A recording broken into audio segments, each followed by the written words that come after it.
This is the Mad Dragons Podcast.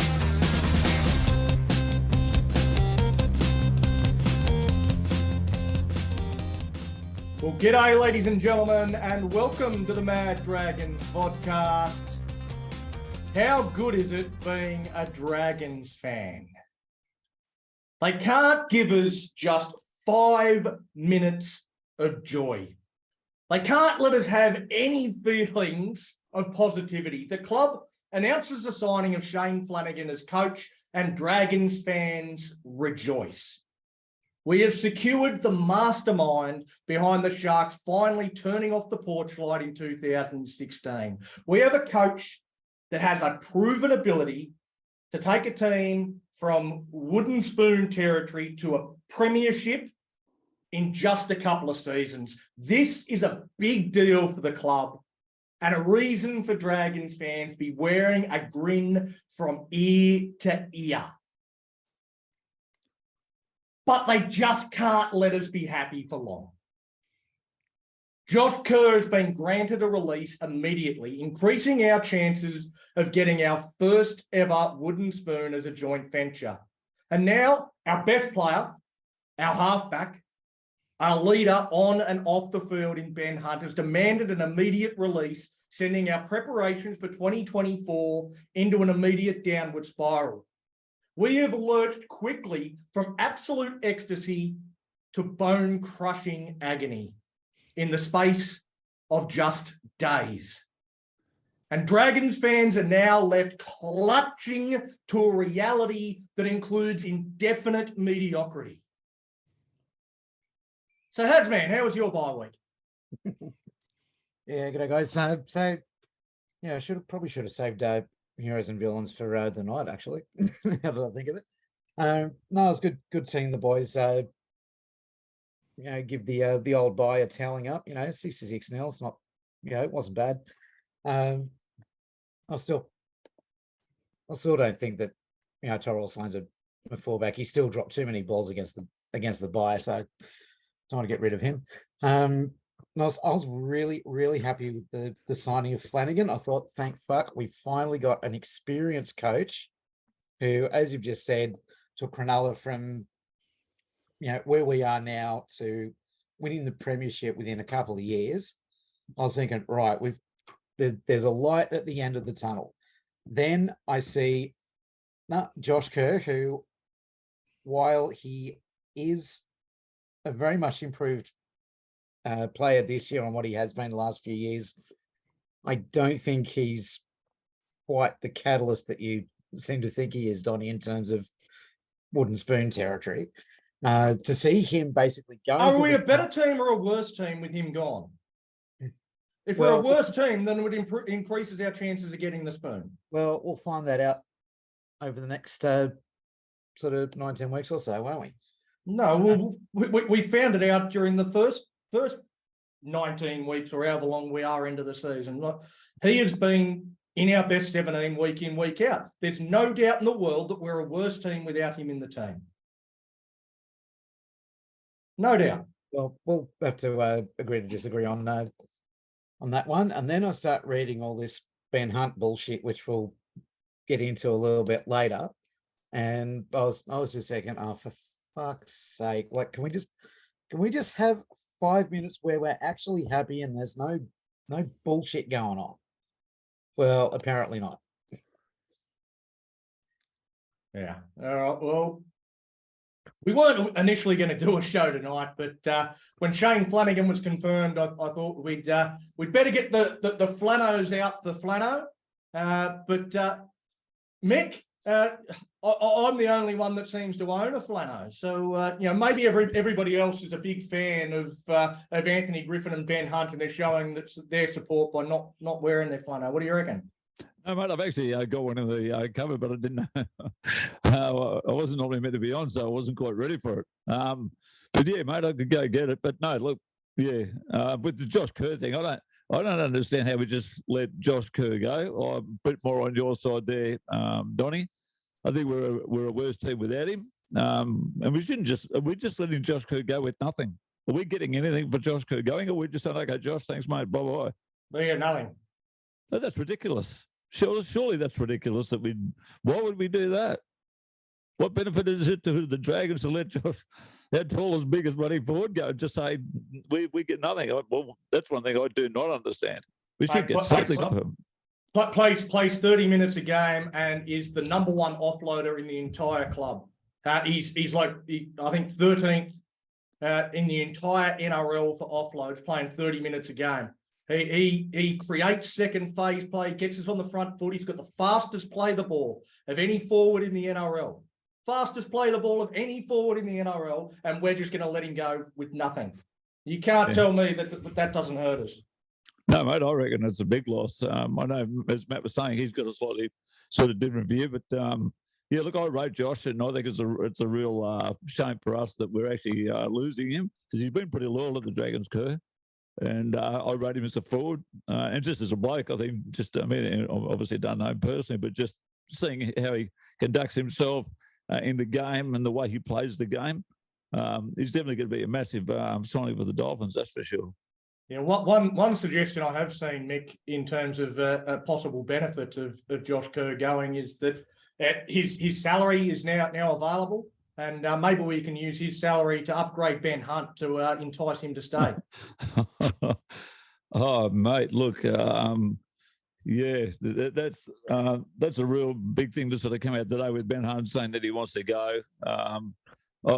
I really don't. Look, Rob and I had a bit of a personal chat this afternoon about this for seemed like an hour and a half at least. We went on about it. Why would Flanagan want to come out and make Hunt honour his contract when he's the captain of the club? And it seems pretty obvious now that Ben Hunt has actually come out and said that he. Well, the Dragons have released a statement saying that he has requested a release. Okay, so we're not just talking through our hats. He's actually said that. If that's your captain, surely you've got to say, okay, Ben, thanks, mate. Let him go and let him go like today. And then surely we would pick up some money from another club because Ben Hunt can't just walk off. He's got a 2-year contract to still go with us. So it's actually a benefit to the Dragons that we let Hunt go because we're going to get paid somebody to let him go. But you can't have your captain say, I want to go now and then make him play 2 more years. That would drag our club into the gutter. Yeah, mate. His heart won't be in it. And again, I think we've got a lot of Ben Hunt stuff to talk about a bit later on, but we might move on a bit. I'll go to Rob. Let's try and get back to the positive that happened during this bye week. Let's start with Shane Flanagan, confirmed by the club as our coach for 2024. What should us fans expect next season and over the next 3 years under Shane Flanagan, Rob? Mate, exciting times. Discussed this with Mick. Flanno really transformed the Sharks when he was there as head coach. Mate, he put together one of the strongest rosters. He took the Sharks from last on the table, the NRL table, to first, and obviously won a competition as well too. I mean, that's a tremendous achievement. And at the time, you lost a major sponsor like we have as well too, sadly. So, I mean, that's just proven track record to be really excited about. Mate, his mentor, he talked a lot to Craig Bellamy, so very close with him. So, I mean, what a great guy to have in your corner for advice, you know, when Flanno was learning.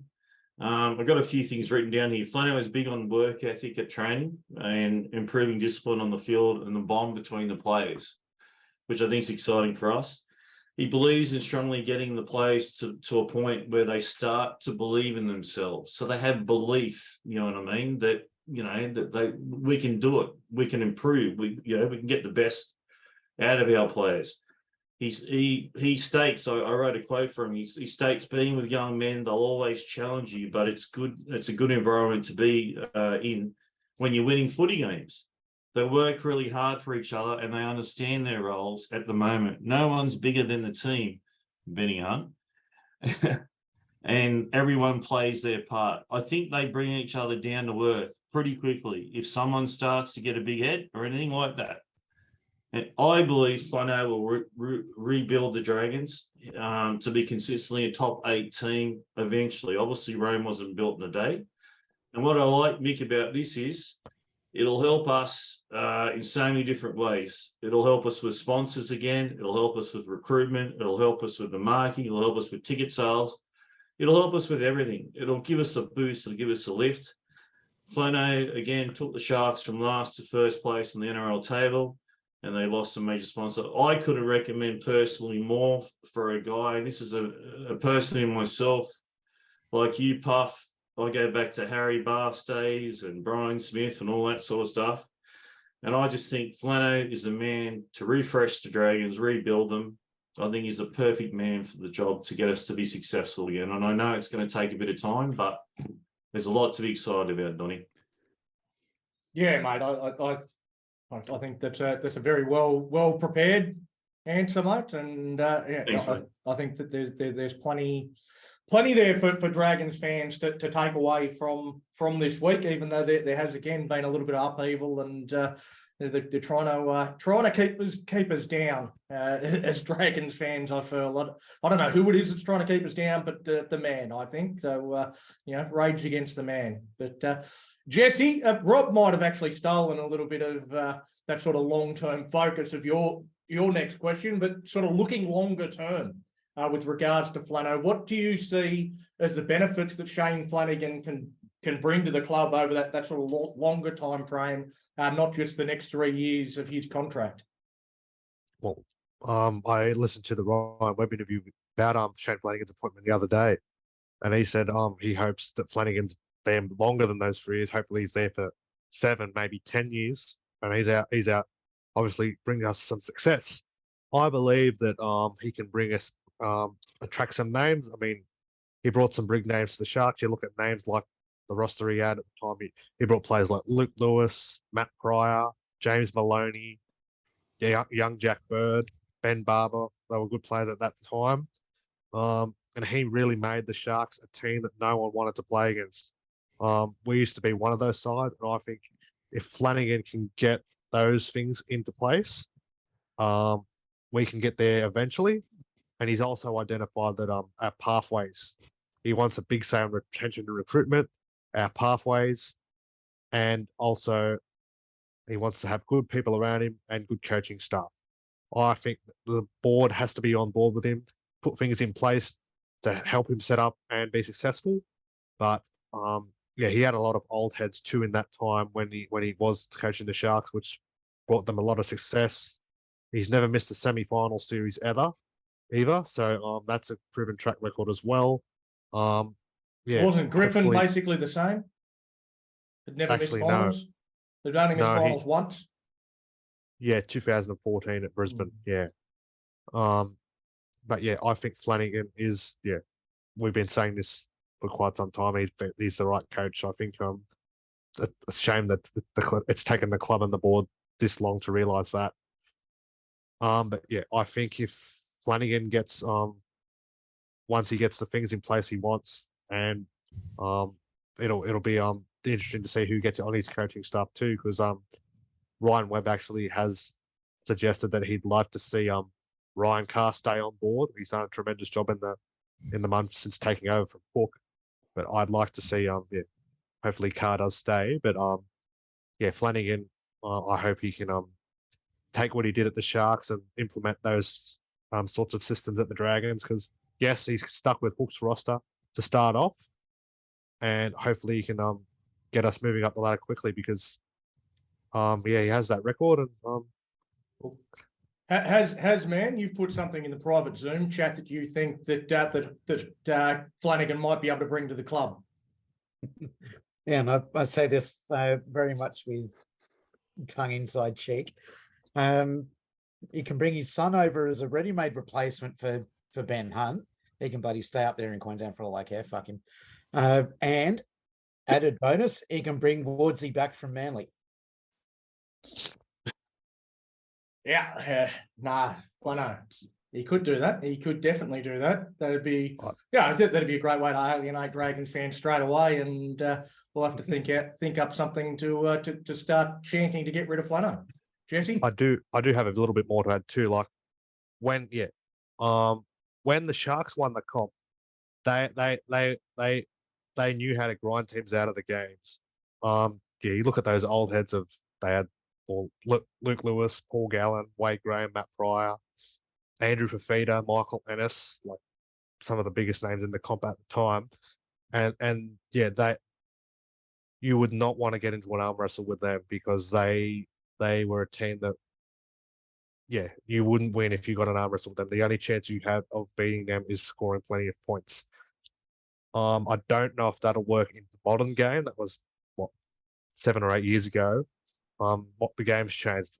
Obviously, been a while. Flanagan hasn't coached in the NRL for 5 years, so it will take some time for him to get back into the routine. But if he can get us to be a club that no team in the NRL wants to play, then that'll be a great starting point because we used to be that team many years ago, like under Bennett, obviously. And I think we yes, it's going to take some time, but if we can get our defense right, I think Flanagan is big on defense. If we can get that right, we will win a lot of games. But we got Anthony Griffin was big on defense too, mate. And how did that work out? So again, these are all the same things we were saying 3 years ago when we signed Anthony Griffin. Like a lot of the same things. The only difference is that Flanagan's got a premiership, but a lot of the other things were positives that Anthony Griffin brought to the table and we're all excited about. So I think to be fair to Jesse, Donny, Flanno is much more specialised than Hook at doing a rebuild. He knows what it takes to come from last to first. And I genuinely believe he's got that proven track record. There's not many that have done that, in recent times, obviously for a while, maybe even a long time ago. So we've got to be fair to Flanno. I mean, if we're going to compare him to bloody Hook, so, I reckon. Well, again, let's see what he puts out on the field before we Sure. Before we start saying that he's any better than Hook, but I hope he is. Hasman, you've got your hand up there, mate. Yeah, so Jesse, what you got to remember too is he did have a little bit of, shall we say, artificial assistance. But let's yes, a little bit. Sort of bear that in mind, shall we? Yeah. Will he bring that with us? Will he bring that with him too, Hasman? You reckon? I think he's probably learned from his mistakes in that area. He served his time there, and I think we move on pretty quickly from that. But Chloe dropped out, and she's just jumped back on. So the next question the next question is for Chloe. Flanno's currently with Manly as an assistant coach. Do you think he stays with Manly for the rest of this season? I think he will. I think he's assistant coach at Manly, and that's his focus. And then I think once he finishes, his focus will be at the Dragons. So yeah, I think he will finish up at Manly. I think he hopefully will, and then he'll come to us, and then his focus will be mainly on the Dragons. Yeah, personally, I think Manly would have to be absolutely nuts to keep Flanno there for the rest of this season. I see almost no chance that Flanno sees out the year with Manly. So, Hasman, when Manly inevitably move him on, do you think he comes in immediately as head coach or just hangs around in the background observing for the rest of 2023? I don't think he comes in as head coach straight away at all. You got to give credit to Ryan Kerr and the job that he's done in the short time that he's had. I think Flanno will just sort of hang out in the background and sort of observe the team and sort of figure out which ones he wants to keep, which ones he wants to sort of move on. And he might even just sort of observe Ryan Kerr himself and maybe he goes, right, well, when I start picking my assistant coaches and coaching staff for next year, let's have a look at this guy. Maybe we keep him on. So, but I don't think he'll take over straight away, but I think he'll definitely, he won't be in the background. I don't think necessarily. Well, he might be in the background, but he'll be very active in, sort of observing what's going on and making his decisions for going into the off season. Yeah, I think that's the same sort of thing we've seen with a couple of coaches more modern times where they leave their current gig and that they're sort of at the club and watching things going on and making some changes in the background, but not taking over that head coaching role straight away. Jesse, you've got your hand up. Yeah, I just want to add on to that. I saw in 360 the other night. I think I tend to agree with this. Like, yes, he's already signed as to be a coach for the next 3 seasons for next year, but Manly's still in that position to play semi-final football. So I think, as they So said the on Dragons. 360, yeah, hopefully. No, but Manly's still into the situation of playing finals football. Yeah, we'll Who finish knows, them they up, could- Manly, mate. Hopefully. Anyway, I think they're in a position to, yeah, as I said, they're in a position to play finals football. I think that Flanno doesn't want to let his team down. Obviously, there's been comments that he's happy working with Anthony Seibold there at Manly, and I think he wants to be part of Manly's push to play finals footy this year, and he wants to serve out his contract. Yeah, as I say, I think Manly So would I be think nuts to Brian leave him there Carl- because Shane Flanagan's just looking at players going, who can I steal? Who can I white ant and get a good relationship with this player because I like him, I want to take him to the Dragons. I think Manly would be nuts to keep Flanagan there and allow him to continue working that way. I'll go to you, Puff. Do you think Flanagan will have any influence over team selections in 2023? That's a very good question, mate. I would probably assume not, especially being an assistant coach still with Manly. I can't really sort of see what the hell he would have anything to do with. But like you said, he's definitely watching Dragon players and other players, and while he's working for Manly, it makes common sense that now he's got the head coaching job at the Dragons. He's definitely doing. Well, he even came out and said he's doing homework behind the scenes about who he can have and what he's going to do, and which is common sense. He's not just going to be assistant coach for Manly and have absolutely nothing to do with his own personal time with the Dragons. There's probably something maybe going to go on in the background somewhere. But one thing I think that Flanagan will be, is everyone knows my thing with Flanagan, I was dead against it for a long time. Then I came out and I started to soften towards him, and now, so I was saying to Rob today, Flanagan is 100% the right guy. There's not, you could throw up 100 names, even Buddy Bellamy and Bennett, and I'd still probably go Flanagan, because Bennett hasn't taken a team from last to a premiership and then won it, and a team that lost the sponsorship. Shane Flanagan is the only current guy that I can think Trent of. Robinson did it. Trent Robinson, I think they might have been second last, the Roosters, from second last to first. Okay, right. Well, okay, so sorry, Robbo. Well, there you go. So Robbo's done it. I think they did it in 1 year. They might have gone from last or Right. second last to winning the premiership the next year. Well, okay, gee, I forgot that, Nari. So guys like Robbo and Flanagan. Flanagan, he knows the mental toughness that needs to be instilled into a side, and that's one thing that's definitely going to help the guys that we have now. He's going to be so good in instilling that, what you really need to knuckle down and to win and to go from last place. So even forget him in a grand final, just get into the semis and get fourth or, fifth, somewhere up there where we haven't been for a long time. And Shane Flanagan is without doubt 100% the right guy that we've picked. Do you think, again, I'm probably jumping a little bit ahead in the agenda here, but do you think that Shane Flanagan would have had anything to do with the Dragons' decision to immediately release Josh Kerr? If he's not going to be there next year, why does Flanno want him getting game time for us now? Is this to me? Yeah. Right. Right. Okay. So can you just say that again? Do you think Shane Flanagan might have had some say in the Dragons' decision to release Josh Kerr immediately, given that he wasn't going to be at the Dragons next year anyway? Flanagan might have other players that he'd prefer to be getting first grade time rather than Josh Kerr.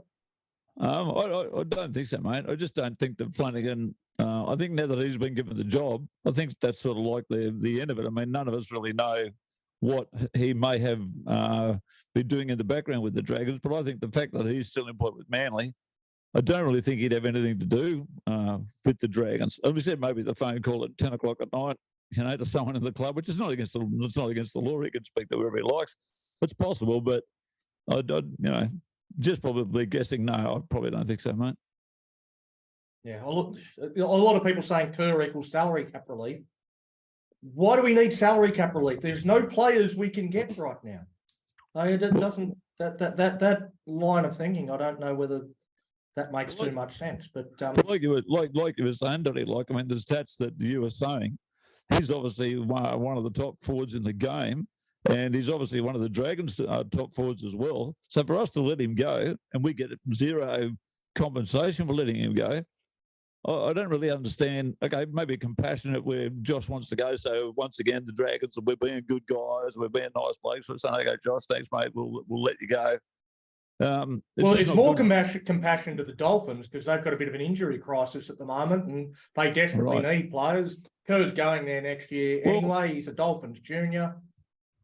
Well, does it reflect on the point of view that we have a dumb and dopey CEO from an AFL background, maybe? And by the way, I reckon Flanno's on a flight to Queensland to have a coffee with Ben Hunt on Thursday. I don't know, mate, but we might move on. It'll be 2 in 1 week. Well, Rob, I'll stay with you now that you're off mute. Most Dragons fans pretty positive, as we've sort of seen from the panel, pretty buoyant over the coaching appointment of Shane Flanagan. But is there anything that concerns you about this appointment? Anything that you think could go wrong?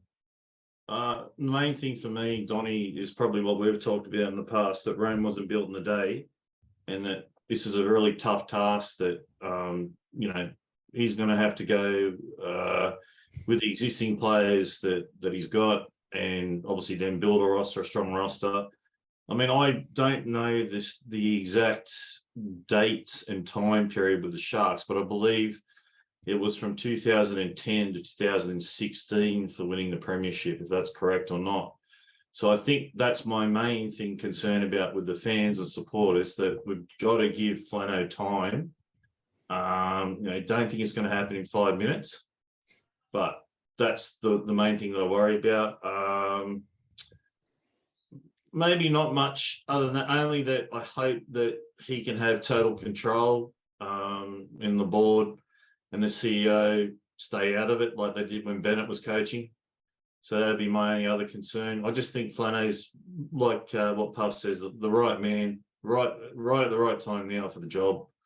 So I don't know, I'm just buoyed with confidence, mate. But again, it's not going to take 5 minutes to achieve what we've got to achieve. Can I just quickly say, Donnie, to what Rob said, that he's got the runs on the ball with what he's already done. And the thing that I was saying to Rob privately today that I'm really very happy about is that Flanagan wanted this job. He came straight in and said, I want the Dragons job. We didn't really hear Riles sort of say it, but Flanagan came out and said, I want the Dragons job. The job doesn't faze him one bit. We all know that the Dragons club's a bit of a poison chalice as far as the coaching position goes, but Flanagan actually wants this gig. And so the monumental task of becoming a Georgia or Dragons coach is massive. Because if you don't do the job, man, you get smashed. You get absolutely smashed, and your career's bloody destroyed. Your public life's probably destroyed as well. Because we're not a small little club. We're bloody massive. And I like the fact that doesn't bother Flanagan one bit. So that to me gives, as a fan, that gives me a lot of confidence that he really believes that he's up to the job. And as I said with Rob, he's definitely 100% the guy to do what he needs to do. Jesse, again, everyone seems to want to drag it back to the positives. I sort of want to know what are the negatives of Shane Flanagan? What are the fears that people have? Fears, yeah. I just hope he doesn't get crucified for if we don't get results instantly, because as Robert and Mick and you have already alluded to, it's going to take time. He's still stuck with Hook's roster. And until he gets the players he wants and tries to implement his own strategies, the team's going to have to learn to the playing style he wants them to play. It's going to take time for them to adjust to that. They'll be training all summer. Yes, I get that. But yeah, it's still going to take time. It's not going to happen overnight. But if we show some signs of improvement, like I think we've shown signs of improvement in this first month since Hook's gone. But yeah, to learn learn Flanno's style, it will take time. Yes, and I think Dragons will just have to be patient with that. But if we start winning games early in the season, then who knows what will happen. But yeah, I think it will take time. Yeah, Don't- I think some of my concerns are that Flanagan hasn't coached in 5 years. It'll be 6 years since he's coached by the time he actually gets into the role. And I think the game's changed quite a lot with the six agains. It's a different game now to when he coached. I think you've got to coach in a completely different style.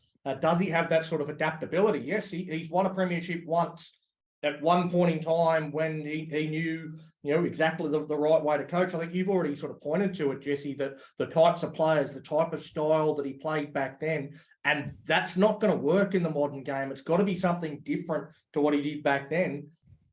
Is that going to work for him? I think that's a real genuine concern as to whether he has actually moved with the times as a coach. I think that there's things that have changed, and you look at what he's done in his couple of years, 2 or 3 years as an assistant coach. They haven't been good. He has not had any success as an assistant coach the last couple of years. So I think there's got to be some level of trepidation, putting all this faith in Flanagan based on what he did back in 2016. I'm hopeful. I'm certainly confident that he's the right man for the job. I know historically he's taken team from the bottom of the ladder to the top of the ladder really quickly, and that's what we all want to happen. But I think if you look at it a little bit more objectively and try and sort of remove the emotion from it, I think that there's got to be some concerns as to whether Flanagan is a good coach for the modern game. I hope he is. I hope he is as adaptable as some of the really truly great coaches. But I think that there should be some level of concern from Dragons fans. Has Can I give you your hand a up little there, mate? answer? Sorry, Donny, can I butt in there and give you an answer? Well, I would say- Hasman just had his hand up, mate. Oh, okay, sorry. Yeah. Look, Donny, you have a look at Flanagan, where he is now. He's assistant coach of a team that is 1 point off 5th spot. So he's obviously been having a look at the modern game. So I don't think he's going to have much problem at all adapting at all. I don't see an issue with that at all. And can I add to it as well too, Donny? Well, they're outside All the top 8 seriousness- at the moment. They're sitting down in 10th, Manly. So they're not going By that 1 bloody good. point. They're 1 point off bloody 5th. But looking at the positive and the negative too, Still Donny, 10. it hasn't been an That's where we finished last year. Donny hasn't been an Eskimo down in bloody Antarctica. He's commentating on the game. He's in and around the game. Yeah, I watching commentate on the game, mate. Mate, but his commentary on the game, if you watch his commentary, he's very, very good with the way he sees the plays. He sees what's happening in the game. It's a the way he's completely different thing. Oh, don't know. I reckon he reads Coaching the game still. and talking about the game and we can all sit here and talk intelligent, or most of us can sit here and talk intelligently about what happens on the field and what the players should have done and what players did what wrong. Like, we can all do that, but we're not first grade coaches. But mate, you've got people like Gus who's commentated on the game, gone back to coach in New South Wales, State of Origin, and won games and stuff like that. So well, he's not a head coach at the what moment. The Bulldogs are behind us. So I think but I'm saying I think Flanaga's got the runs on the board, mate. And I know what he's saying. You look at the positive and the negative, but I'm more positive about him. But don't ask me about Ben Hunt. I'll have to mute myself. mate, I agree with you. I'm playing devil's advocate. I think Shane Flanagan's the right man for the job, and I think he's a brilliant coach. I've been a big fan of. I actually wanted Flanagan to be the Dragons coach in 2009. So when the Dragons were looking for a coach to replace Nathan Brown, Shane Flanagan was the guy that I wanted to come and coach the Dragons. Now, we got Wayne Bennett, and that's probably turned out a little better. But I've always been a huge fan of Shane Flanagan. I've always wanted him to be the coach of the Dragons for a long, long time. But I think you've sort of got to look at the full spectrum. You can't look at everything as being 100% positive. There are some things that are going to be question marks, and they're question marks that have got to be answered. And I don't think we can answer them here tonight. I think we've got to wait and see what happens. I'm just trying to give both sides of the story, like most journalists don't. They tend to do just one side of the story nowadays. But I'll try to keep it a little bit balanced on the show. But Jesse, you've got your hand up as well there, mate. all I want to say is I haven't been this excited for a head coach since we signed Wayne back in late 2008.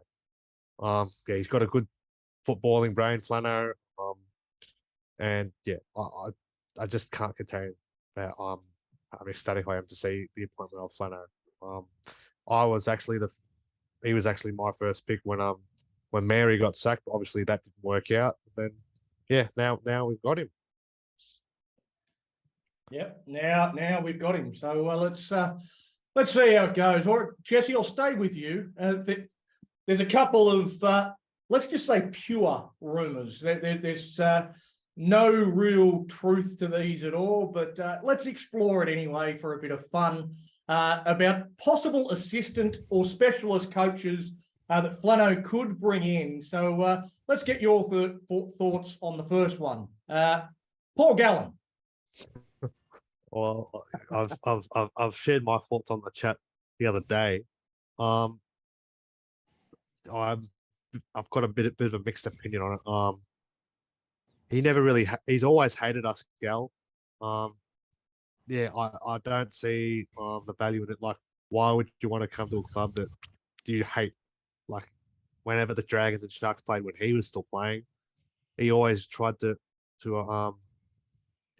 he always tried to get players in trouble or things like that, and absolutely hated us. Remember, I don't know if you remember the time he when we had Mickey Powell, I think he called him a black sea or something like that. Yeah. I can see the pros of it though. Like, he's played in big games. He was that captain of that premiership side in 2016. He coached New South Wales to a drought-breaking Origin series win in 2014. He's won a World Cup with the Kangaroos. He's played in a lot of big games. It'd be great for our young forwards. Tell them what it takes to be a good forward in the NRL. Be consistent and top forward. Mentor, yeah, be a good mentor for them. And Flanno's worked with him in those years as well. So I think that's where I see the positives of it. But the negative, yeah, I think he'll bring a lot of fans will not like it being he was a captain of our arch rival side. But yeah, I can see the good. Again, having seen Paul Gallen's boxing career, how much of his hatred for the Dragons was genuine, and how much of it was because he was the captain of the Sharks and he thought that was a great way to sell tickets, was to pretend that he hated the Dragons? Does he actually hate the Dragons, or was that just a show because he was a Sharks player and the Sharks captain, and that was the local derby? So, that was his way of sort of building that rivalry up. Well, I think it could be that too. Like, he says the thing when he coached New South Wales, he bagged Queensland. Oh, they've got two heads. We want to smash the crap out of Queensland. Like, you can remember that night he belted Nate Miles in the head time and time again. He did not miss either. Yeah. And then he's always, and he actually even said today on the Sunday Footy Show on 9 that he actually said about Hunt that he has a good track record of building sides, Flanagan, and I think that he thinks Hunt should give it time before Hunt decides to move on, because yeah, as Rob said too, Flanagan has that good track record of rebuilding sides and doing that, and they shouldn't. You don't go before you've actually seen how it pans out. But yeah, I wouldn't. I've got to read this comment from Nath Battershall.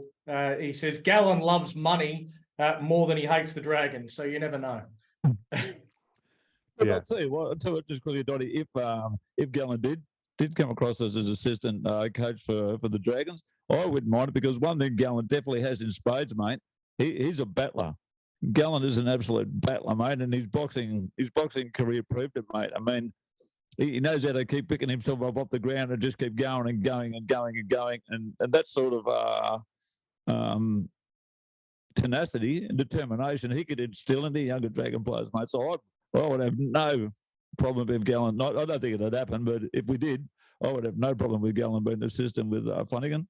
Yeah, I think it is a bullshit rumour to again stir Dragons fans up, because a lot of Dragons fans do despise Paul Gallen, and and with good reason. He's given us good reason to not like him. I don't think it's going to happen. I think that one is an absolute pure rumor to stir the pot a bit, but a bit of fun to have a chat about anyway. And I and a bit like Jesse, I have mixed emotions. I'm not a big Gallen fan in terms of the way that he's talked about the Dragons in the past, and I don't know whether I'd be too comfortable with having him at the club. But I agree with you, Mick. I mean, the way that he played the game, if he could instill that in some of our players, then apart from getting in the way inside the attacking 20, I think that'd be pretty good. Well, mate, he finally, after all the years, mate, after all the years of all the shit that was put on that guy, mate, he's at least a premiership player. He's a premiership winning captain. After all the years, he got nowhere, mate, and down the bottom of the ladder, and down the bottom of the ladder, and down the bottom of the ladder. That bastard, he fought like bloody nothing on earth, mate, to stick with that club, to captain that club, and he got a premiership. How any Dragons fan could possibly think that wouldn't be, and then you got Shane Flanagan, the guy bloody beside him, who helped him win the bloody premiership. Like, you're kidding, mate. To me, all right, mate, sign up, go, mate. I'll get the petition going. The petitions are working well at the moment. Chloe, I'll go to you with the other option that has found its way onto social media. Is former Dragons head coach Steve Price. What would you think if Pricey was brought back as an assistant coach? I would say leave the past in the past.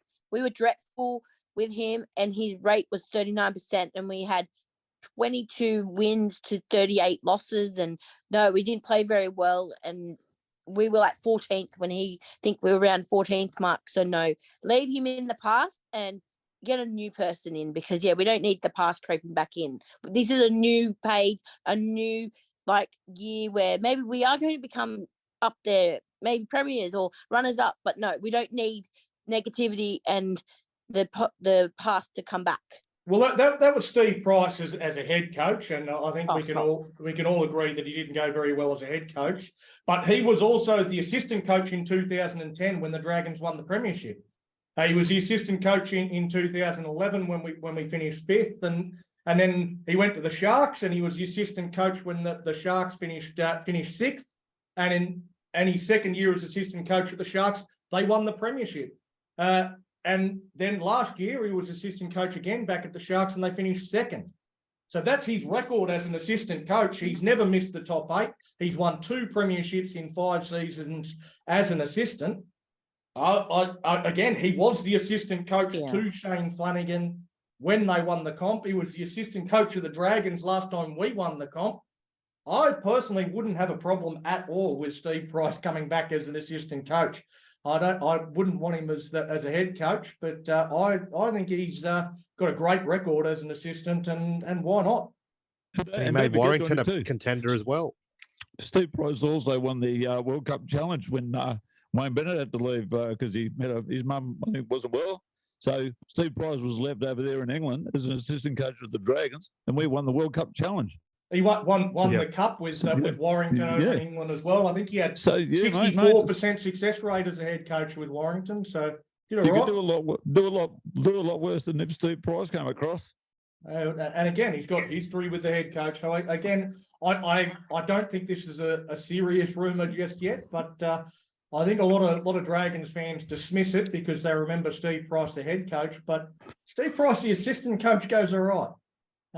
Anyway, I don't think it'll happen, but it's not a bad one to have a bit of a chat about. All right, Hasman, I think you might have kind of alluded to this a little bit already, but how did you rate the overall process the Dragons went through before settling on Shane Flanagan as the coach? I thought the entire process was, what's that word that we like to use? Diabolical. I mean, you like to use it.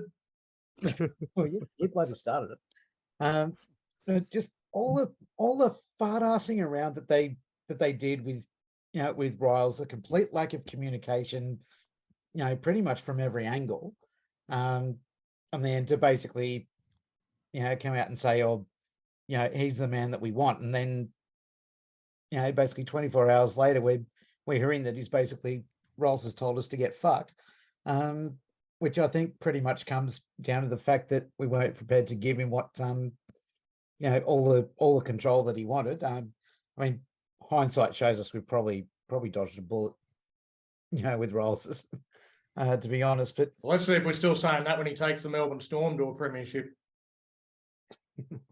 well, okay. See, the difference is he's not having to do a full rebuild at Melbourne. If he signed with the Dragons, that's exactly what his brief was going to be. That's why we're better off with Flanagan, because he's been there and done it. Rolls has done nothing of the sort. He's been, basically sitting next to, Trent Robinson and, Craig Bellamy, two of the greatest coaches we've ever seen, arguably, where he... Rolls just gets their coffee, doesn't he? I doubt he even does that, to be honest. He ducks on a Craig Bellamy. No, he probably wouldn't even tie Bellamy's bloody bootlaces. But just the complete lack of communication through the entire process was just indicative of what a complete fucking shambles the management of this club is. I'll give him a -100 out of 10. Yeah, I don't know that the process was that diabolical, to be honest. In terms of how long it takes between sacking your coach and getting a new coach, pretty much every team takes around about the same amount of time that we took. I think one of the quickest ones I saw was Manly in the off season. They took about 4 weeks to get Anthony Seibold installed after they sacked Hasler. But I think Cameron Serraldo at the Bulldogs, they sacked their coach and it took them 3 months before they hired Serraldo. So for us to do it in about a month, the actual time frame it took is pretty normal. It always feels like it takes longer than it should, but it's what we did is not beyond the realms of normality. My issue, I think, with the process was that we got to after Ryle said he didn't want the job, then we were left with 3 candidates. We were left with Shane Flanagan, Ben Hornby, and Dean Young. Now, when you line those 3 up, Shane Flanagan looks miles the best option, because the other 2 should not ever have been considered for head coaching jobs right now. They are not ready. They haven't been, they haven't done an apprenticeship. They've got no experience as head coaches. They haven't done enough as assistant coaches to be considered. But I think there's probably 50 other blokes that have done really good apprenticeships as assistant coaches that probably should have been considered and should have been in discussions with the Dragons, other than Dean Young, other than Ben Hornby. I think there are a lot of other good options that the club should have been talking to and didn't. Now, as I think it might have been Mick said, he said it wouldn't matter what name you threw up, Shane Flanagan's probably going to be the best option anyway. So, where we've ended up, I think most people can be pretty happy with where we've ended up and the time it's taken, the process that we've gone through. Well, I think also, Donnie, too, it probably comes down to the fact that a lot of guys probably didn't want the job. Des Hasler said, no way. Des Hasler didn't want it. And that, and Des Hasler knows a thing or two about bloody the game, for having been such a great legend of a player himself for Australia, for Manly, and being a coach. He came out and said, I wouldn't want the Dragons job. So you go, well, either Des either doesn't want to be a coach again, or he was specifically saying, I wouldn't want to coach that club. And I don't think there is a lot of guys that actually do want to take our club on, because, one, our club has got such a great big history, going back to the St. George Dragons with the history that we do have. If you come into our club and you coach and you fail at it, mate, you get smashed. You literally get hammered to a cross and you're gone for good. You don't resurrect, you're gone. And so I think the fact that Flanagan wants this gig, you got to be a tough son of a bitch, mate. You have to have pretty much like, don't care what people think. Don't worry about failing. I'm just going to get in there. I'm going to do the thing. And that's why we had Dean Young. That's why we had Ben Hornby, because they were Dragon guys. They wanted to do it because they were Dragon guys. I reckon the other coaches don't want to borrow our club. I think we're too big, we're too hard. And that's why we were left with 2 assistant guys. We should have had at least maybe 4 or 5 big name guys, but where were they? They weren't there, mate. And I reckon it's because of who we are. I don't think we ever called them or contacted them, to be honest, Mick. But yeah, I guess we'll never know that. Jesse, you've got your hand up. Yeah, I'm touching on what Mick said too. Like Hasler probably thinks like our board too. Like I think that's a lot of people from the outside looking in saying, "Oh, the board don't want to give me full control. I don't want to deal with that sort of shit." Like, yeah, until like the board just lets the coach run everything. I think we got to move on with the times, and the board just let the bloke coach. Let the bloke coach decide. You worry about your front office stuff. Just let Flanno coach decide. I've never heard of a club that has a board and interrupts in the football department. The football department is leave that to the coach. Leave that to the coach. The board just handle what they need to do to make decisions for money, etc. Things like that. But yeah, has Flanagan got the full? Has he been given full control, Jesse, to not have the board intervene? Do we know that or not? We don't know that for sure. Hook had that too. Hook had full control. I mean, the only coach in history that hasn't had full control is Paul McGregor. And Dragons fans just want to hang on to that. The board have come out and said they made terrible mistakes with Paul McGregor, and instead of taking all those controls away from him, they should have just sacked him much, much earlier than they did. They've admitted they made huge mistakes, and they've said they would never, ever do that again. They haven't got involved under Hook. They didn't get involved in any of the team selections. They didn't take any power away from Hook at any stage. Everything that happened was Hook's own doing. And it'll be the same for Shane Flanagan. I think that they have to agree with what systems he wants in place. I don't know if what ideas he's got as of yet, but he said he thinks he can fix them. I think yes, hopefully he can. As I said, it's going to take time, but hopefully the board is backing him. Obviously, they're letting him pick his own and coaching staff and the good people around him, as he said, that he needs to make us a successful club once again. And I hope that he can do that, because we want to have blokes working alongside him that he knows they can do a job and help him along the way to building us into the team we once were, which is competing for premierships. And that's the difference with Rolls. The club wasn't happy with letting Rolls decide who he wanted, because he had only been assistant coach before. So that's where Rolls obviously went, okay, well, that's not going to suit me. The Dragon, from what my understanding is, the Dragons club was not happy with Rolls picking who he was going to have. I think they were happy with Riles to pick his own assistant coaches. That they gave Riles about 95% of everything he asked for. The only differences were that there was a couple of positions that Riles wanted to create within the club that they weren't comfortable with creating, and they were only offering him 4 years instead of 5. But everything else that Riles asked for, the club were happy with, and they were going to give him. And Riles said, "It's everything or nothing. I'm not coming unless I get everything that I need to be successful." And as far as he was concerned, there wasn't enough given to him in order to make him as successful as he thought he needed to be. And I think that's fair enough. If he goes somewhere, if he goes to a club like the Dragons for 5 years and has no success, his career is over. He's never coaching in the NRL again. So yeah, he has to get that sort of everything that he needs in order to be successful, and he didn't think he quite got that. So I don't have anything against Riles sticking to his principles and feeling that he needed that to be successful, and he wasn't going to be able to do that under what the Dragons were actually offering him.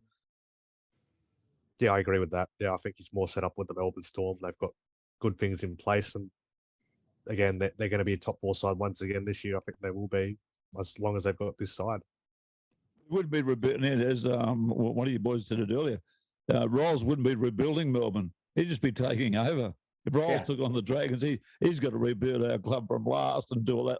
I personally, I was thinking, And well, I about this can today. guarantee you, Rolls won't be asking for the same. He won't have the same demands of Melbourne either. He No, won't be demanding no. 5 years. He won't be demanding they change all their structures because No, Melbourne of already course. have those structures. Melbourne are already set up. He won't feel that he needs 5 years.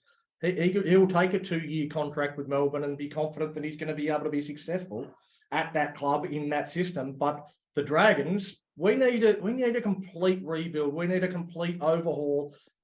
It's probably going to be 2, 3, 4 years before there is any success at the Dragons, the way that we're set up at the moment. But we might move on a little bit from the Shane Flanagan stuff. I'm just reading the next question about Josh Kerr, and it was for you, Puff, but we kind of already answered that one, so I might skip that one and go to Rob.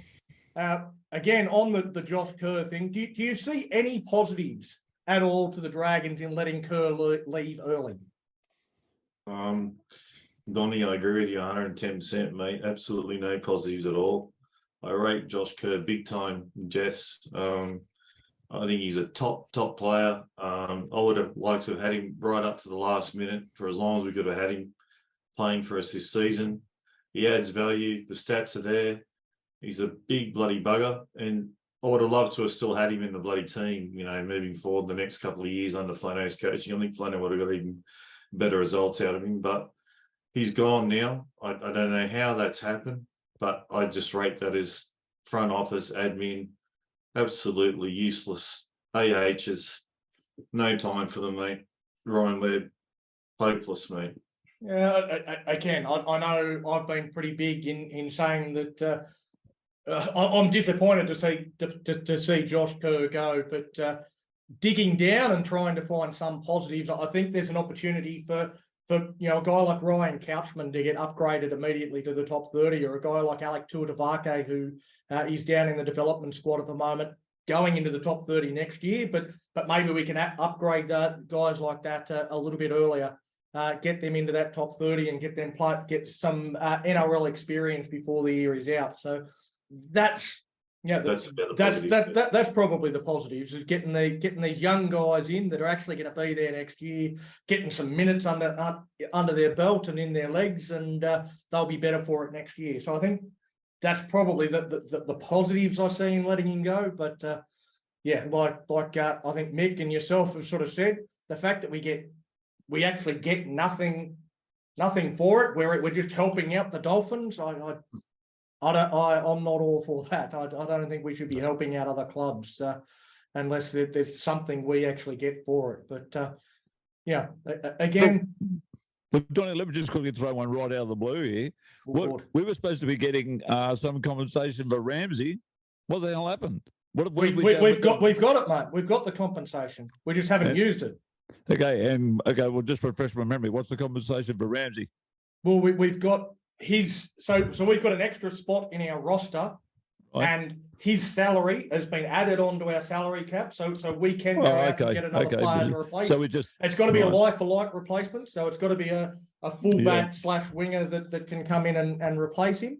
At the moment, though, we haven't found anyone. Right. We haven't used that compensation, which seems odd to me, because we fought so hard to get this compensation. We petitioned the NRL to get it, and we haven't used it. We haven't done anything with it like that.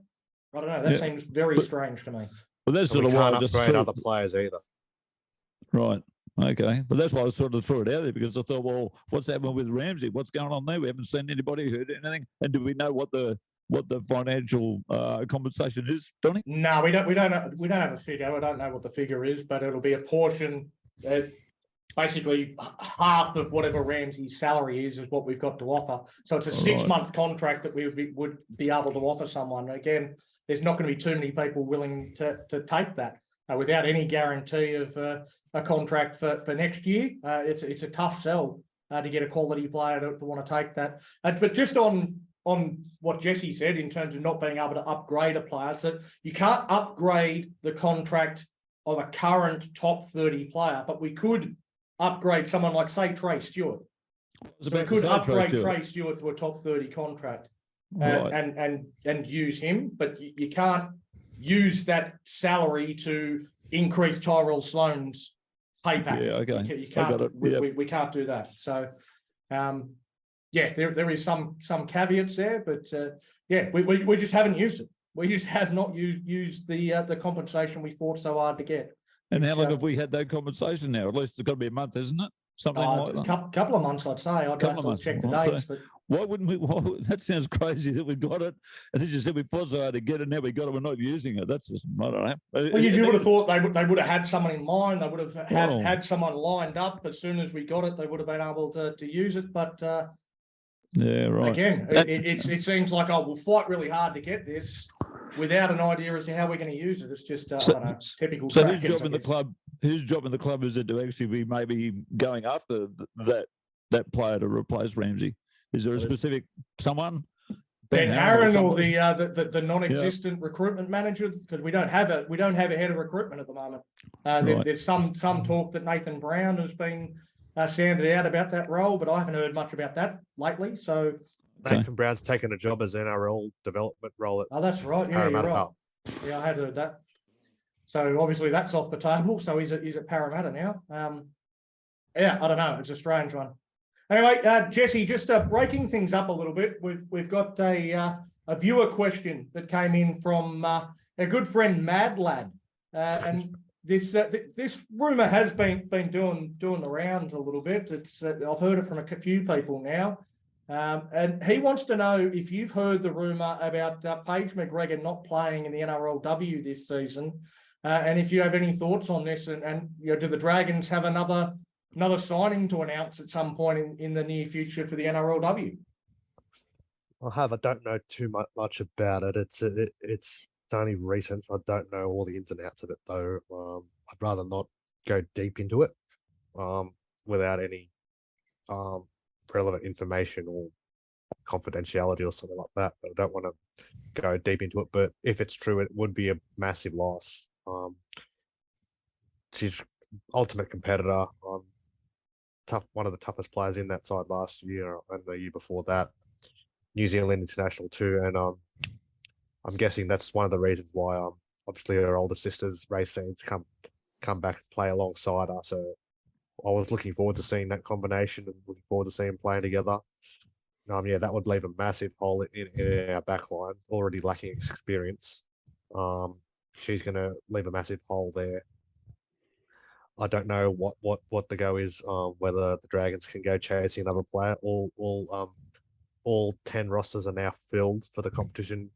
So I don't know who's left available out there, like a quality centre like Paige McGregor, to come in and replace it, because she's not going to be an easy player to replace. She's a quality player. And, yeah, massive loss for the Dragons. I mean, anyone else want to add anything? I don't know about someone of Paige's quality, but I have heard there is another signing that is imminent for the Dragons to fill that spot.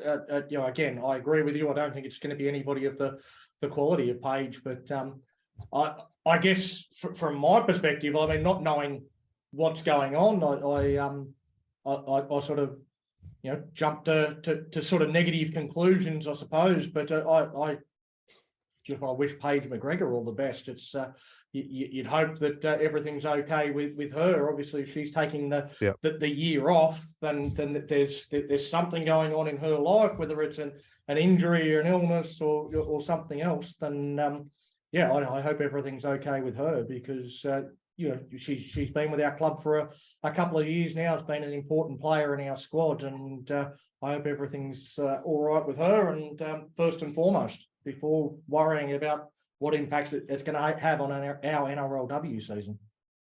Yeah, I agree with that. Yes, her life and everything takes precedence over football, and I agree with you there, Donnie. I hope she is okay. I hope everything's okay, and hope to see you back in the footy field soon, because you were a pleasure to watch, and it was great seeing you. And I was looking forward to seeing you and seeing Paige and Racine play together this year. It was one of the most exciting things I was looking forward to in this NRLW side. But it looks now like they'll Bobby Law and probably Keely Brown will line up as the centres, you would think, looking at our squad. And that's not a bad centre combination either, to be honest. That sounds all right to me. yeah, well, Bobby Law's a proven premiership winner and representative. He's been on the cusp of New South Wales, and then Keely Brown's one of our local juniors, come through our system, and she's come through the system, and yeah, she's staying on again. She's an exciting young player. I think she's going to get even better this year. So look to see what Jamie Soward does go ahead with, and we may see some news on who our replacement player is in the coming weeks. But interesting to see what Jamie Soward does there. Yeah, Stephen Bates in the comments saying we have signed another NRLW player already. I haven't seen that yet, so I'm sure we'll see that in the coming days, or once we all get offline, we might see that announcement come through for who that is. But yeah, looking forward to the NRLW season. But before we get into the Ben Hunt stuff, and I know there's a lot of people that are still watching online, looking for us to really rip into that, but it was actually a really good weekend for our lower grade sides, with Ben Rumble's move to fullback being a resounding success. And I'm told he scored 2 tries, despite the New South Wales Rugby League website only crediting him with 1, as the Jersey flag side went down to the nation's capital to roll the Raiders 30 points to 20. Savelio Tamale started that game with a double as well. So plenty to like about the performance from the young fellas. The reserve grade side was an absolute demolition job. And while the stats weren't available prior to the show, I'm not sure if they're up yet, but I'm told that Sione Finau was unbelievable, and expect his stats to reveal 200 plus running meters for the game, with an intercept try, another try from picking up a loose ball and running 40 or 50 metres, and also another line break that saw him set up a try for Trey Stewart, as the Dragons belted the Western Suburbs Magpies 46 points to 4. We'll endeavour to put up the highlights of the New South Wales Cup when they become available, but yeah, a pretty good weekend without the Dragons playing in the NRL. It's nice to see that we're winning in the lower grades for a change, because it hasn't been the best of seasons in any grade for the Dragons so far. All right, now to the moment most people have been waiting for, and normally I give a question to one person, but I don't think it's right to give this question to just one person. So I'm going to get each member of the panel to respond with all of their thoughts and feelings with regards to Ben Hunt asking for a release. I'll start with you, Chloe. Your first cab off the rank. What are all your thoughts and feelings? Just let it all out. Oh, yes. Okay, for Dragons fans, just buckle up, and I'm going to swear because I'm passionate about this. So use me French. Right. First of all, Ben Hunt, mate, think you are a bit weak, because it is State of Origin Day in week, and you couldn't have the guts to actually go to the club and sit down and have a little heart to heart with them and go, this is why X, Y, Z, B. You waited till you were in Origin to do it, and then you hid behind your little phone to tell a journalist, oh yeah, I did it. So, and if you can't weather us when we're down below wooden spooners, then go, see you later. But if you can't even have the respect for our club and for the people to actually talk to them nicely and respectful, yeah, if you're a Queenslander, whatever, I don't give a shit. Don't drag our club in the mud because you're a selfish little shit, okay? And you can fuck off now. If your heart's not in it, fuck off. See you later. Bye. Okay, that is it. I'm done with you. Yeah, you might be our captain, but you're not my captain now, mate. You're off. You want to give yourself, stay in Queensland, go to the Titans, do whatever you want. But right now, you are not my captain. I'll give it to someone else with passion, loyalty, integrity. See you later, mate. And I hope New South Wales wins. Shove it up your ass, Ben Hunt. Well, there we go. Hasman, again, I don't care if you repeat some of the stuff that Chloe pointed out. I just want to hear what your thoughts are, mate. Just put it all out on the plate. You're on mute. That old chestnut. How the fuck do you follow that up? Like, that's he's pretty much, pretty much alliterated a lot of what I was saying. what I was going to say. I mean, as far as I'm concerned, if Ben Hunt, wants to go now, well, you're under contract, fuckwit. So basically, as far as I'm concerned, he can fuck off down to New South Wales Cup and play hooker for the rest of the season. Strip him of the captaincy effective immediately. Give it to either probably Jack DeBellin or maybe Blake Laurie. I don't think he should be allowed to. I mean, if he wants to leave now, I mean, he can't play NRL for another side anyway. He cannot be touched until the 1st of November next year. So I don't know who the hell he's been talking to, but he obviously doesn't give a shit at this point in time. He has been putting in the effort on the field, and I will give him that. But to basically come out and say, no, I want to go now, that's pretty fucking piss weak, auntie. So as far as I'm concerned, his first grade career at the Dragons should be well and truly fucking over. And I mean, I've put a lot of shit on the management of the club, certainly in recent times, but credit where credit is due. They've actually showed a pair over this whole scenario, and basically said, as is my understanding, no, you're not fucking going anywhere. They have basically flat out said, no, your application to leave now is 100% declined. Fuck off. So got to give props to the management for doing that. But Hunt, you've let us down. So as far as I'm concerned, fucking see you later. Piss off. Yep. Again, spot on, mate. Thanks very much for sharing that with us. I'll go to you now, Puff.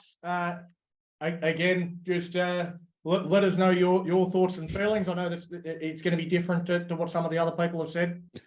No, it's exactly the same.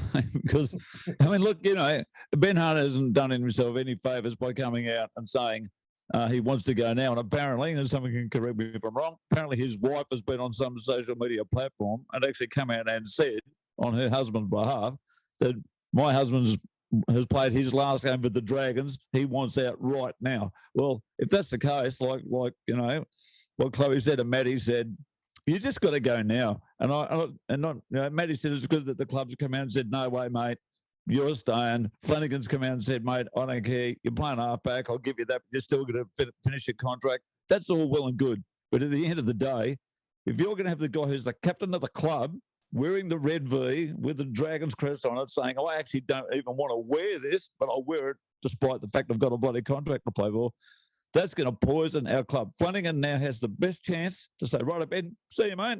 And he's got a chance to actually really go back and find a bloody halfback that wants like Sullivan. We've got one. Sullivan's right there. You've got a mate, his mate right next to him. This is the perfect opportunity for Flanagan to start with those young kids. Ben Hunt does not deserve the captaincy. If he's, as far as he's concerned, if he wants to play his last game, there's no way he can run out bloody on the weekend as the captain. That is just outright wrong. He should have that name stripped off his bloody name. Play him in reserves. Put him at 9 in reserve grade. So right, mate, you can play number 9 in bloody Reggie's. That's what you've done.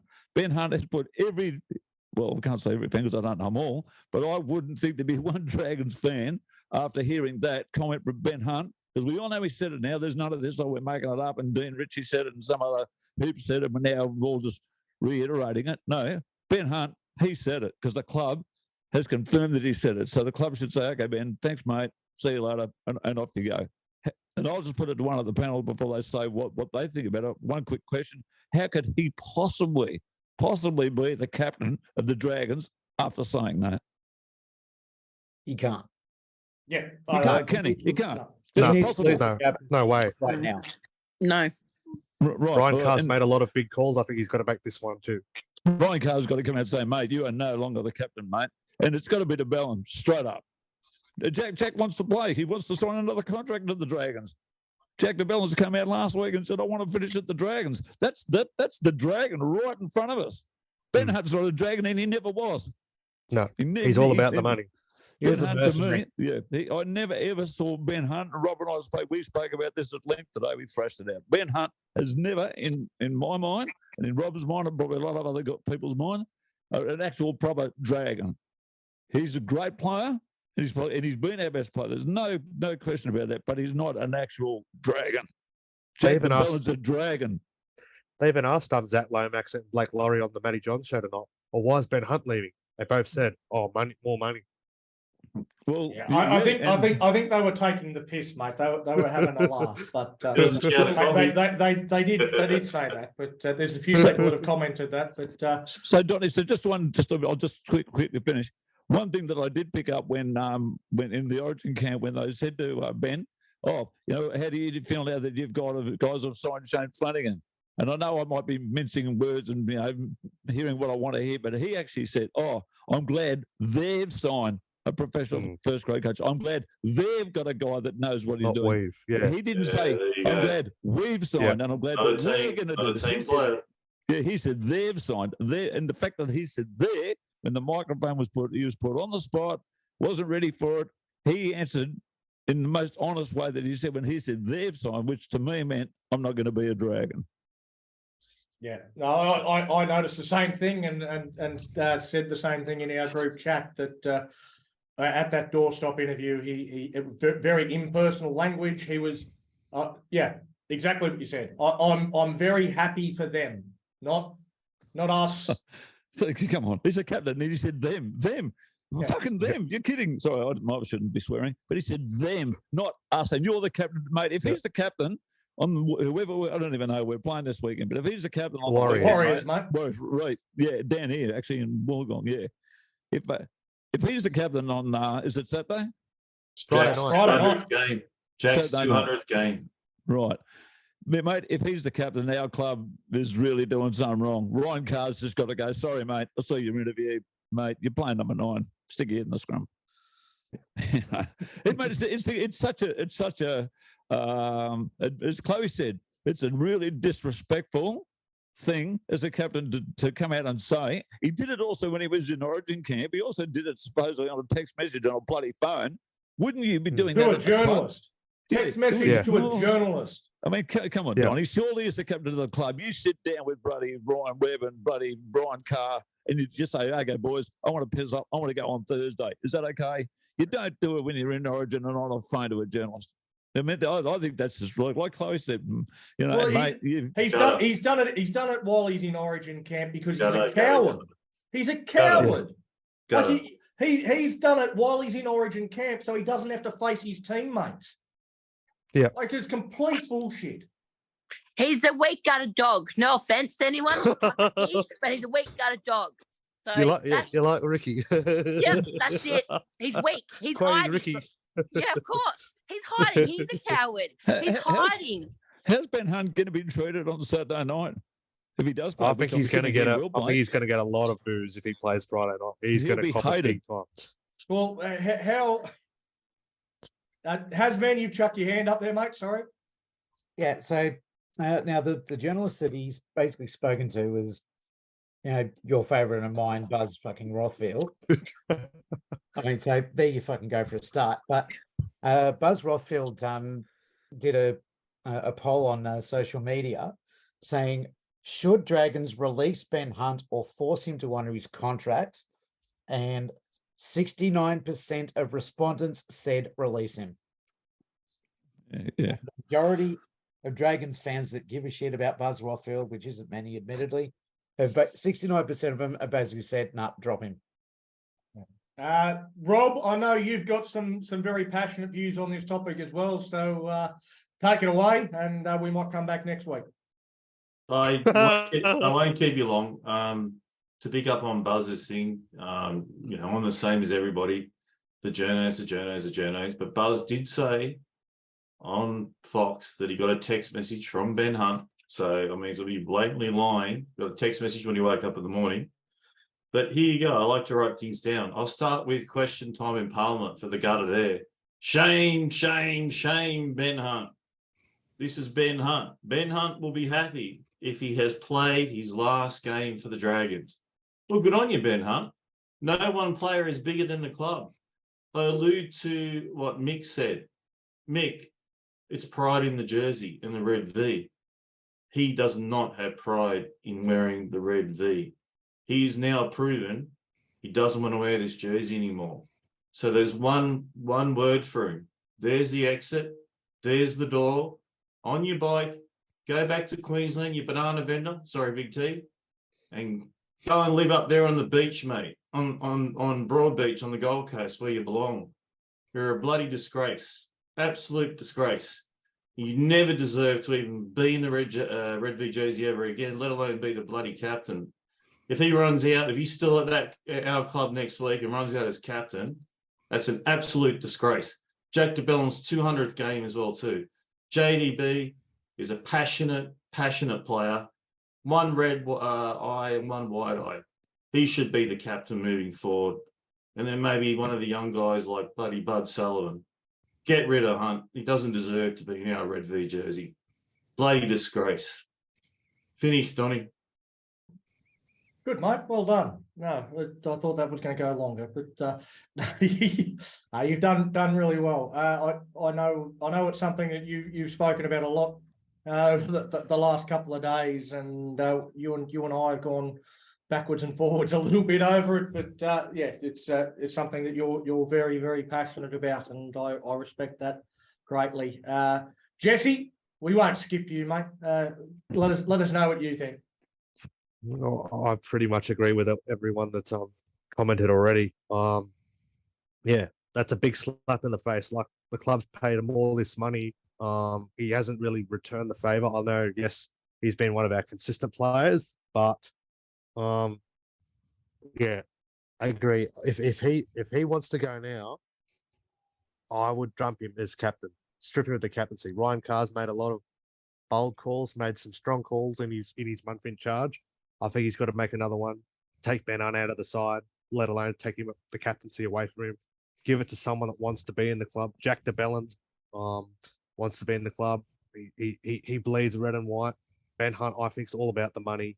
He's consistently playing well to get these rep jumpers for Queensland and Australia. He doesn't perform, he doesn't get those jumpers. And yeah, I think he's just doing it because of the money as well. Like, he'll be crucified if he wasn't performing and he's on this big money. I don't care how much money he's on. We can get a couple of other players with the money he's on. We can develop Junior and Bud and give an eye to our future. If Ben Hunt wants to go, good riddance to you. Don't let the door hit you on the way out, because yeah, so disrespectful to the club that we have a lot of pride and passionate. We're all passionate supporters. We want to see the club do well. But if our captain comes out and says, "I want to leave the club now. I don't want to. I'm happy to have played my last game for the club," then go. See you later.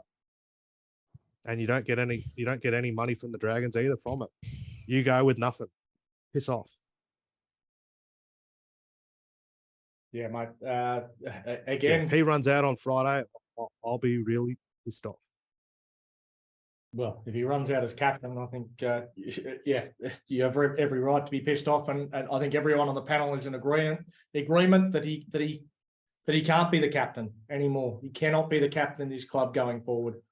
After asking for a release, that's the end of that. Everything else, I think there's a lot to be worked out. But for my 2 cents, and it might be a little bit more than 2 cents, but I feel betrayed. For the second time in a row, I feel betrayed by the captain of our club.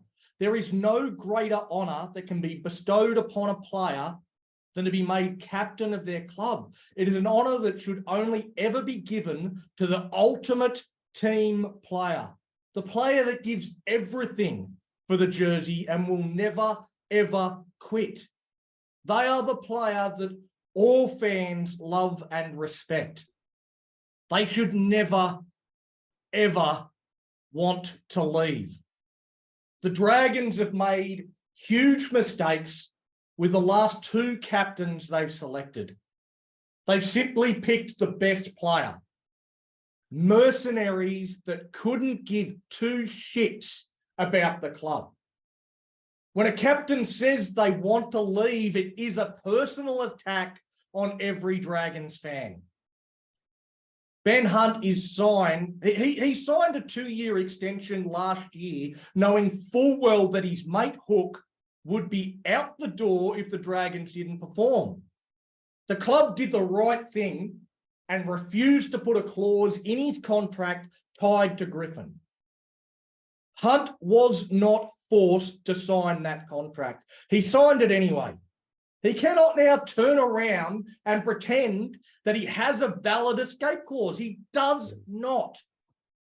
To request a release now, just as some semblance of positivity is returning to the joint, is the lowest of low blows from a bloke that is supposed to be a leader of our club.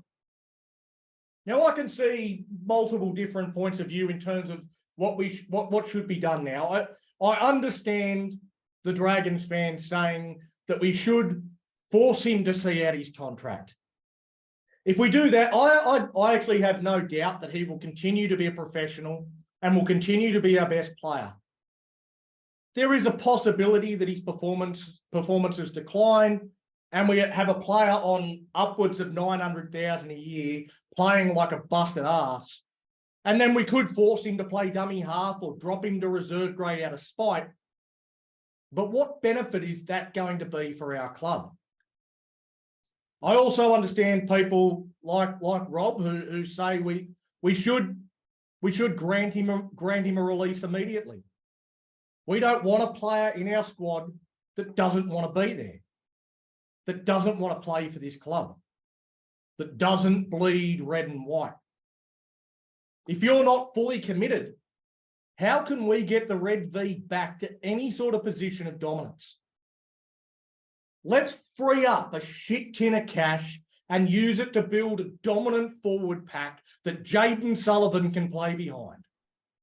It might be tough at first, but I believe that within 12 months of Sullivan being our starting halfback, he will be considered better than Ben Hunt.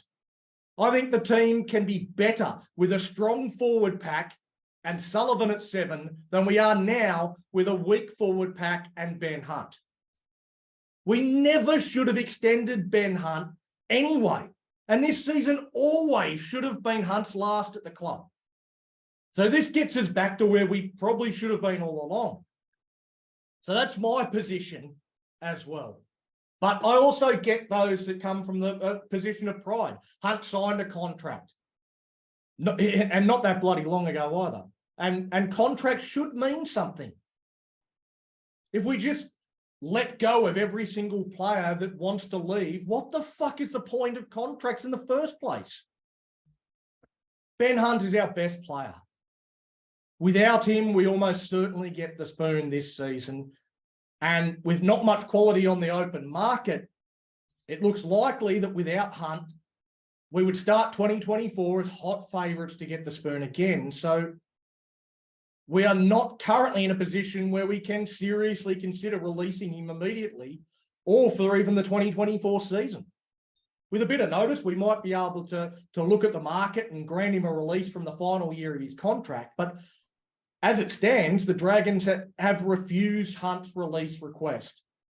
And they're talking tough. Flanagan has said he will fix it. Webb has said he's contracted and the Dragons won't be granting him a release request at all. But if this circus carries on for 7, 8, 9 more months, you'd have to think that eventually the club will break and let him go. If Hunt truly wants to leave, he will be gone. I think it's just a matter of time. Righto, I think tonight's been an emotional show, so I'm glad we got a chance to get a few things off our chest. A huge show on Tuesday without all this other garbage. We've got this out of the way. We've put this to one side. We'll preview the game against the Warriors with the host of Warriors NRL Fanatics on for Behind Enemy Lines. But for us, plenty of questions to come as we look to continue moving up the ladder. Will Hunt back up? Will Hunt remain as captain? We all hope not. Will Hunt return from Queensland at all? We will also have some State of Origin chat and who knows what else between now and then. I can't wait to have some footy to talk about again. I hate the bye round. I love talking about the Dragons, and I'd love talking about footy. All this off-field crap just gets me down in the dumps, and I like to be positive. So let's get the Dragons back on the field. So come on, Dragons fans, fire up! Fire up. Fire up. Fire up. Oh.